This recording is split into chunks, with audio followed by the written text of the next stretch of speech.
All right, I'm going to do a little bit of a cross-country season recap because honestly, it was one of the most fun cross-country seasons I've had.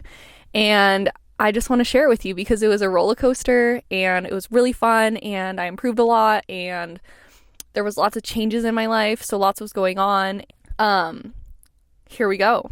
I, first of all, transferred from Adams State in Colorado, where I'd been for 5 years of undergrad, and then I graduated and I wanted to go to grad school, so I transferred to a school that had a grad program I was interested in, which ended up being Suffolk University in Boston, Massachusetts, and that was one of the greatest decisions I think I could have made. And I moved all the way across the country to live there and join the team and start going to school and be in a totally different city, very different from where I'd been. I had been in a very rural, tiny town. Like, we only had a Walmart. It was really fun, but it was very different to what I was going to experience in Boston. So, I moved out to Boston in mid-August with my boyfriend, Mitchell, who was taking a big boy job with Puma in Boston as well. So it was great. It kind of worked out for the best. We didn't really necessarily intentionally plan that. It just kind of worked out that way. But it's really nice. We live together and it's nice to have a built-in friend all the time, especially moving to a new city. So me and him packed up all our stuff and we moved across the country mid-August.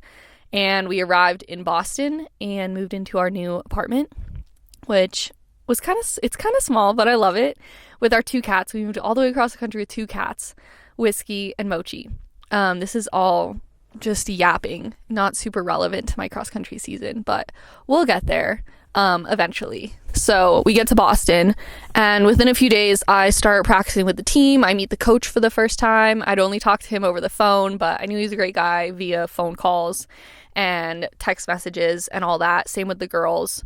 We started training together. It took me a while to kind of just adapt to city living. I was walking a lot more. I had a totally different schedule to what I had in Colorado. So it took me a while for my body to like feel normal. I remember the first few days of practice towards the end of summer before school started, I was like just feeling terrible all the time. And I was like, oh my God, like what is wrong with me? Like, I swear I'm better than this. And my coach was like, it's fine. You're going to be fine. You just moved here. You're adapting. And he was right, of course. So yada, yada, yada. In the summer, I had taken an internship in London. So I'd had one of the like better summers of training that I've had in college. Honestly, maybe one of the more pathetic summers of training I've had. So going into the cross country season, I definitely wasn't as fit as I usually am because of like outside circumstances, and my new coach knew that, and he was like very open to that, and he was okay with that. He was just happy for me to be there and doing things that made me happy and being in a new city. He understood that I was starting grad school. He understood that I was in a totally new location, making new friends. Everything was new. So I really appreciated that kind of like grace period where he was like, you're going to be okay. We know where you're at. We know where you can be. We're going to take it day by day, and you're going to be good. And that's exactly what we did. So our first meet of the season was a 3K. It was just a little rustbuster, and it was really fun. I placed 3rd. I went out really hard. I didn't really know what to expect. I had really high expectations for some reason. I was like, I'm going to PR in the 3K. Straight up. My PR is like 10:03. I was like, yep, I'm going to run 10 flat in the cross-country 3K. And I did not run that. It was a hard course. It was so hilly, and it was about like 80 degrees and humid and hilly and grassy, and there was so much sand. And I was humbled immediately by New England cross country, because let me tell you, New England cross country is something else compared to out west. They have you running in the mud, in the sand, hills, deep grass. Yeah, brutal. You're like on a trail in the woods, like running through bushes and trees and stuff. And in my experience out west, a lot of the cross country courses were like damn near just like track races on like dirt paths and gravel paths and like manicured grass golf courses. So that was a bit of an adjustment. But I thought it was really fun because I wasn't as focused on times that way or running really fast. I was like, I just need to be tough and I need to place really well. So that's what I did. I got third at that meet and I was like, yeah, that's really good. Like, I'm happy with that. There were some D1 schools at the meet and yeah, I was satisfied with that. So then train, 3 more weeks. I'm feeling like I'm finally in a little bit of a rhythm.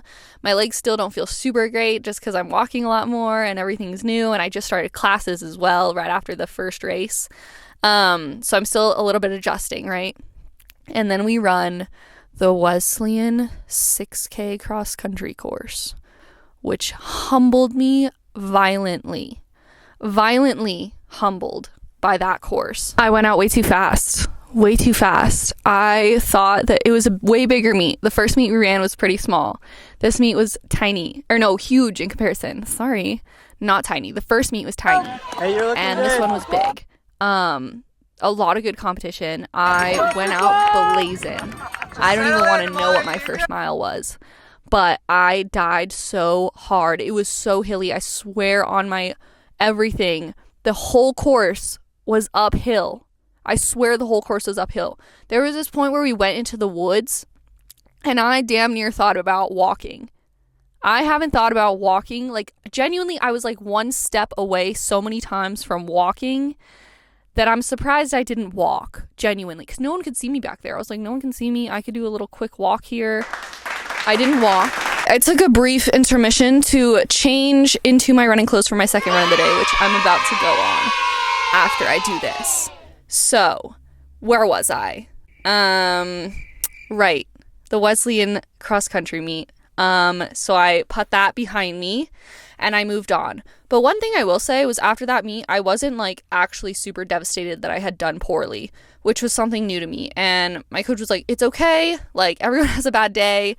And I moved on really quickly. And during the cool down in that race, we were cooling down as a team and I don't know why I was like so emotional, or I don't know what the vibe was, but I realized just I was so happy in that moment, even though I hadn't really run the best. I was just so grateful for my teammates and they had all just done so well. And I don't know, I was just overwhelmed with happiness, even though I had just sucked. But anyway, I put that behind me, moved on. The next meet was the pre-nationals in Terre Haute, Indiana. And that was really exciting. We took a plane there. We flew all the way over there. We had a hotel. We went out to eat. I love travel trips. They're so fun. And I hadn't been on one with my new team. So it was something new and exciting. But it was definitely a really amazing experience. That was probably one of the highlights of my cross-country season, was going to pre-nationals. And the meet was at night. So we raced in the dark. But it was so fun. There's something about night races that are just, they're such a vibe, honestly. You can barely see anything, and that kind of like makes the pain less bad for some reason. I don't know why. You like can't see anything, so I can't see the pain. Doesn't make any sense, but it was so fun. I did really well. My goal was to get like top 70, and I think I got 50 something, which was really good. It was like almost all the top teams in the country almost. It was really good. We had never made it. My team had never made it as a team. My program at Suffolk is pretty new. So it's impressive that in like 8 years, my coach has been able to get it from 0 to qualifying for the pre-nationals. So it was an honor to be a part of Suffolk's first pre-nationals team. And we got 15th as a team, which was really good. We beat some ranked teams, which was cool. And it was just a good day. It was a good vibe. And we all left feeling pretty happy, except for my poor teammate that lost a shoe, RIP. But other than that, she even still slayed. We all slayed. We all did so good, and I was just so proud of everyone. Walking back from the finish line of that race, all together, we waited for each other, and we walked back. It was so happy, and I felt so filled with, like, love and joy and just so grateful to be out there with them. So then moving on from the pre-nationals meet, after that we trained a bit. So it was kind of like we were racing every other weekend, which was fun. I wasn't used to racing so much in cross country, so it was kind of different for me to be racing a lot, but I honestly had so much fun and I didn't feel burnt out from racing so much. So it was a good thing that I was racing a lot. And our next meet was another big meet, Connecticut College, and it was along the mother trucking ocean. The ocean. We ran next to the ocean. I was in the cross country race. I was like, oh my gosh, look at the ocean. Oh my God. Not my greatest performance, but not my worst. It was better than Wesleyan, which anything is probably better than that. I didn't even do that badly, but I was in so much pain because I went out so fast. But this one was good. I died a little bit the last K. Not gonna lie, it was really humid, very hot, but it was fun, and it was a beautiful course. Probably one of the top 3 most pretty courses I've ever run on. And yeah, the team, we didn't do what we wanted to do, but it was fun. And yeah, then we drove back to Boston. And next up was one of the more exciting races of the season, the conference cross country meet in Springfield, Massachusetts. And I drove up the night before with 2 of my teammates to spend the night, and it was really great. It was really fun. We went to Panera for dinner, and I don't know, it was such a vibe. And we woke up, I was so excited to race the conference meet. And it was a pretty big meet. I don't know, 100, 200 people in it. And it was a very cold, windy day in western Massachusetts. And we warmed up. It was really cold. I raced in gloves. And I remember warming up on the course. My legs felt terrible. And this course went into the woods. Like, it might as well have been a trail run. Like, we were running on roots and in the deep sand, and there was like tree branches. I remember in the race, this tree branch like came back and smacked my teammate in the face. Like, I vividly remember that. Like, a core memory of this race was her getting smacked by a tree branch. So it was a deceptively tough course. There was like little hills full of roots and big like boulders, and deep grass. And for some reason I thought it would be great to wear my like tempo shoes, like super shoes instead of spikes, which I definitely should have worn spikes, but nonetheless, I was out there in my super shoes doing my thing. And I started out kind of fast. The middle of the race, I kind of died back a lot. I don't even know what I fell back to, 10th. And then we came out of the woods in the trail that we were on, and I was like, come on, Amalia, like, you can do this. Like, because I told myself before the race, top 3 or bust. So at the end of the race, I was like, top 3 or bust, Amalia. Don't forget your goal. And that's exactly what I did. I turned on some turbo jets deep inside the last like 2K, and I freaking darted to the front. I swear if I'd been wearing spikes, I would have gotten second, because I lost so much traction turning these like really tight turns in the deep grass, like slippery grass, because my shoes were like there was no spikes to hold on to anything, and I could not keep up the speed. But nonetheless, it was a great day. We all finished really closely together. We had 5 girls, all conference, and we won as a team, which was really special. And yeah, I felt so happy that day, and it was so fun, and we were all just celebrating and enjoying the moment, and it was so good. So that was definitely a core memory. I'll never forget that. I also almost PR'd on a hard course. So I was like, oh my gosh, even though my summer training wasn't great, like, I literally almost just PR'd. So that was special. Moving on to the regional cross country meet.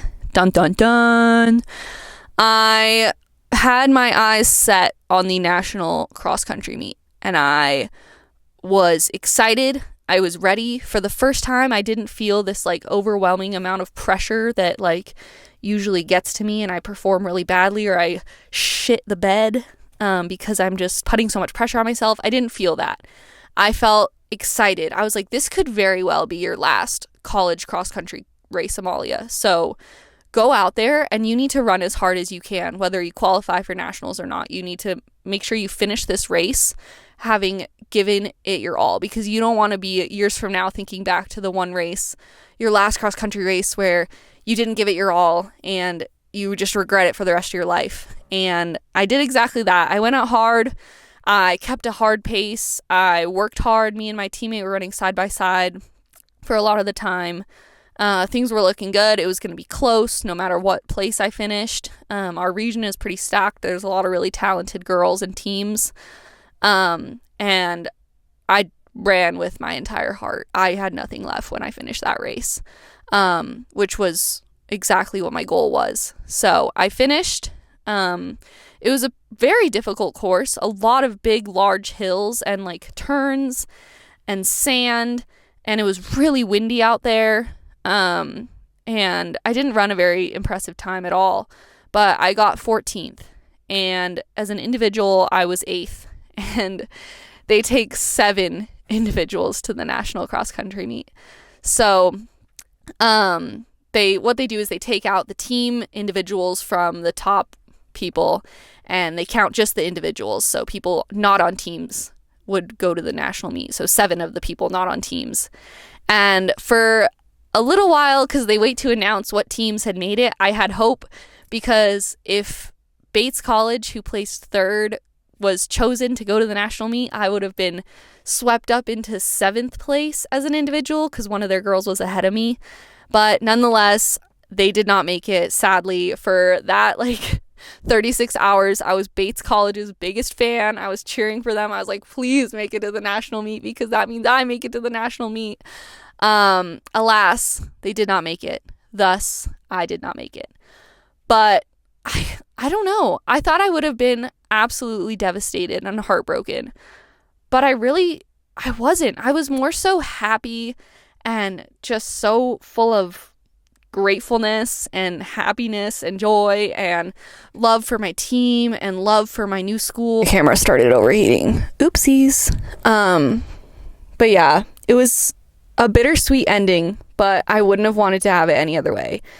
Qualifying for nationals would have been really great, but not all stories have a perfect fairy tale ending. That being said, I was really happy with the way I performed, the way my season had gone, my choices up until that point. I had had 6 years in the NCAA cross country where I'd improved so much. I really had nothing to complain about. I was just so grateful to have had such an incredible ride, both at Adams State and at my new school, Suffolk. It was honestly, I wouldn't have had it any other way. I'm so grateful for the way it played out and for my entire experience. I traveled to so many incredible states and places and meets, and I met so many lovely, amazing, beautiful people who challenged me and pushed me to be my best, and I hope vice versa. And yeah, I wouldn't have had this cross-country season any other way. It was lovely, absolutely lovely. It was just such a fun season, and I finished this cross-country season less burnt out than I ever had any other cross-country season, which says a lot in terms of how much fun I was having. I felt like I could have kept going for 4 more weeks of cross-country races, even though I'd raced more than I ever had before. So yeah, I'm very happy with that. And yeah, I hope you enjoyed that journey, my cross-country season, my last college cross-country season. How crazy is that? I feel both like I just barely started as a freshman at Adams State cross country, and I also feel like I've also been in college cross country for just years and years and years, hundreds of years. So it's a weird feeling, but that was my last college cross country race. I hope you enjoyed that as much as I did. That was really fun. I've been trying to up my editing and vlog game. I'm filming this on a little camera, and I have a little microphone. See, not on my phone like normal. So really trying to get better at this. This is my goal. New year, new me, new YouTube dedication. So follow along for that journey. Let's see how good my skills can get from here on out. And like and subscribe. Okay, I want to try to get to 10K followers. I know I'm only at 3K, but 10K would be really fun. So, bye.